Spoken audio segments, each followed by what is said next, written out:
Good morning. आज का अपना टॉपिक है कल्याण संबंधी परिभाषाएं, वेलफेयर डेफिनेशन। इससे पूर्व में अपन ने एडम स्मिथ की पढ़ी थी इकोनॉमिक्स की डेफिनेशन, जो कि धन से संबंधित थी। क्योंकि कल्याण संबंधी जो परिभाषाएं थी वो एडम स्मिथ की आलोचना के रूप में प्रस्तुत की गई थी। एडम स्मिथ ने सबसे ज़्यादा धन पर जोर दिया था, तो कल्याण या वेलफेयर वाली डेफिनेशन में यह कहा गया कि धन मनुष्य के लिए है, ना कि मनुष्य धन के लिए। इसका मतलब ये है कि पैसे को इंसान कमाता है, इंसान को पैसा नहीं कमाता। इसका मतलब पैसा हमारी सुविधा के लिए है, हम पैसों के लिए नहीं बने।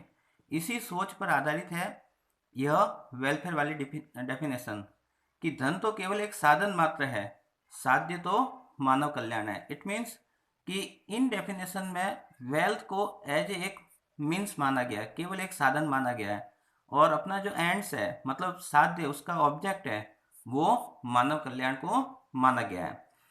इन डेफिनेशन में जो मैन अर्थशास्त्री थे, मार्शल, पीगू, कैनन, सीजर, पेंसन, चैपमैन, ये है, और इन सब में मार्शल सबसे प्रमुख थे। अब अपन इनकी थोड़ी सी डेफिनेशन को देखते हैं कि इनमें क्या कहा गया है, या वेलफेयर की डेफिनेशन इकोनॉमिक्स के बारे में क्या कहती है। जैसे कि मार्शल की डेफिनेशन है, अर्थशास्त्र जीवन के साधारण व्यवसाय में मनुष्य मात्र का अध्ययन करता है। तो यहाँ पर ये एक सामान्य व्यक्ति का अध्ययन करता है। वह व्यक्तिगत और सामाजिक कार्य के उस भाग की परीक्षा करता है जो कल्याण के भौतिक साधनों की प्राप्ति और उपयोग से घनिष्ठ रूप से संबंधित है। इस प्रकार इन डेफिनेशन में हम देखते हैं कि हमारा सब कुछ फोकस है वो किस पर है, वेलफेयर पर। इसी प्रकार अन्य डेफिनेशन में भी आप देखोगे, जैसे कैनन कहते हैं कि मनुष्य के भौतिक कल्याण पर निर्भर करता है। पीगू कहते हैं कि अर्थशास्त्र आर्थिक कल्याण का अध्ययन है, क्योंकि पीगू ने इसको मनी मेजरमेंट के रूप में मापा है। और पेंसन कहते हैं कि अर्थशास्त्र भौतिक कल्याण का विज्ञान है। इसका मतलब है कि इन सब डेफिनेशन में अपन ये बात कॉमन रूप से आ रही है कि ये सब के सब ये मानते हैं कि अर्थशास्त्र क्या है।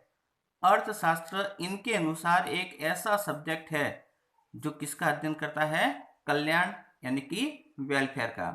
अब इन डेफिनेशन को अच्छे से समझने के लिए अपन इसकी थोड़ी सी कैरेक्टरिस्टिक्स को पढ़ेंगे। जैसे कि जीवन के साधारण व्यवसाय का अध्ययन, ये मार्शल ने कहा था। मार्शल ने कहा कि हम इकोनॉमिक्स में एक नॉर्मल इंसान का अध्ययन करते हैं। इसका मतलब वह व्यक्ति जो समाज में रहता है उस व्यक्ति का अध्ययन इकोनॉमिक्स में किया जाता है। तो मार्शल के कहने का मतलब ये भी था कि जो व्यक्ति ये अपनी सोसाइटी है, अभी सोसाइटी से बाहर रहता है, जैसे कि साधु संत है, तो इकोनॉमिक्स उसका अध्ययन नहीं करता। इकोनॉमिक्स समाज में रहने वाले सामाजिक और वास्तविक व्यक्ति का अध्ययन ही करता है। फिर हम देखते हैं धन की अपेक्षा व्यक्ति को अधिक महत्व। तो ये तो जाहिर सी बात है, हमने पहले ही कहा था अभी कि वेलफेयर वाली डेफिनेशन को धन की यानी कि वेल्थ की जो डेफिनेशन है उसके आलोचना के रूप में प्रस्तुत किया गया था।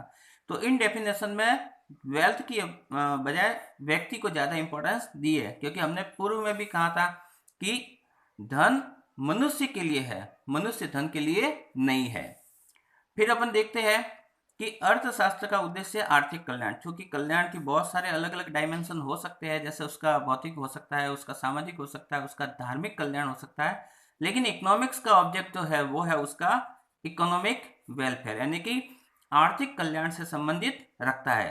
श्रेणी विभाजक इसलिए क्योंकि मार्शल ने अपनी डेफिनेशन में सामाजिक, असामाजिक, भौतिक, अभौतिक ऐसे बहुत सारे क्लासिफिकेशन की है, इसलिए वेलफेयर वाली डेफिनेशन श्रेणी विभाजक मानी गई है। फिर आती है भौतिक वस्तुएं। तो मार्शल ने अपनी डेफिनेशन में केवल फिजिकल गुड्स को ही कंबाइन किया है। इसका मतलब जो फिजिकल नहीं है, जैसे कि आपकी गुडविल, उनको इसमें इंक्लूड नहीं किया है। सामाजिक और वास्तविक व्यक्ति, ये अभी अपन ने डिस्कस किया था कि मार्शल ने जो व्यक्ति समाज में रहता है और जो हार्ड मास का पुतला है, just like you and me, उनका अध्ययन ही इकोनॉमिक्स के अंदर संभव है। जो व्यक्ति समाज के बाहर रहता है, जैसे कि साधु संत हमने अभी कहा था, तो साधु संतों का अध्ययन, चूंकि वो सामाजिक नहीं है, इसलिए मार्शल के अनुसार इन साधु संतों का अध्ययन अर्थशास्त्र में नहीं किया जाता। फिर अर्थशास्त्र, विज्ञान और कला। तो वेलफेयर वाली डेफिनेशन के अनुसार अर्थशास्त्र एज ए साइंस और आर्ट दोनों है। अब अपन देखते हैं कि कुल मिला के ये परिभाषा कहती क्या है। तो वेलफेयर वाली डेफिनेशन हमको ये सिखाती है कि हम जो इकोनॉमिक्स पढ़ रहे हैं उस इकोनॉमिक्स का जो मेन ऑब्जेक्ट है वो है वेलफेयर। मनुष्य के कल्याण का अध्ययन करना ही अर्थशास्त्र का प्रमुख उद्देश्य माना गया है। अब अपन देखते हैं कि इसकी जो आलोचना है, तो आलोचना में हम देखते हैं कि इसके जो सबसे बड़े आलोचक रहे हैं वो है प्रोफेसर रॉबिन्स। प्रोफेसर रॉबिन्स ने अपना खुद का अप्रोच प्रस्तुत किया था। तो अब देखते हैं कि इसकी प्रमुख आलोचनाएं क्या है। प्रोफेसर रॉबिन्स ने इसकी जो प्रमुख आलोचना प्रस्तुत की है वो है जीवन के साधारण वाक्य अस्पष्ट एवं भ्रामक। जैसा कि हमने अभी पूर्व में अध्ययन किया था कि मार्शल ने इसको एक साधारण व्यवसाय का अध्ययन माना है। तो रॉबिन्स का ये मानना था कि ये साधारण व्यवसाय यानी कि बिजनेस, जो सिंपल बिजनेस सेंटेंस है वो अपने आप में क्लियर नहीं है और इससे कई ज़्यादा अपने को भ्रम उत्पन्न हो रहा है। तो पहली इसकी जो आलोचना है वो ये है कि जीवन का जो साधारण व्यवसाय, मार्शल जो मानते हैं कि हम उनका अध्ययन करेंगे, तो ये साधारण व्यवसाय वर्ड अपने आप में क्लियर नहीं है। फिर दूसरा इसकी जो आलोचना है वो ये है कि चूंकि जैसे वेलफेयर वाला ने इकोनॉमिक्स को पूरा सोशल साइंस माना था, लेकिन रॉबिन्स का ये मानना था कि इसमें अपन है ह्यूमन की सारी चीजें इंक्लूड करता है, इसलिए ये मतलब मानव विज्ञान भी है, जबकि इसमें केवल इसको सामाजिक विज्ञान तक सीमित किया है। फिर इसकी जो अगली आलोचना है वो है कल्याण संबंधी धारणा दोषपूर्ण। इसका मतलब ये है कि रॉबिन्स का ये मानना था कि आपने वेलफेयर पर सबसे ज्यादा फोकस किया, लेकिन वेलफेयर है क्या, उस वेलफेयर को डिफाइन नहीं किया गया।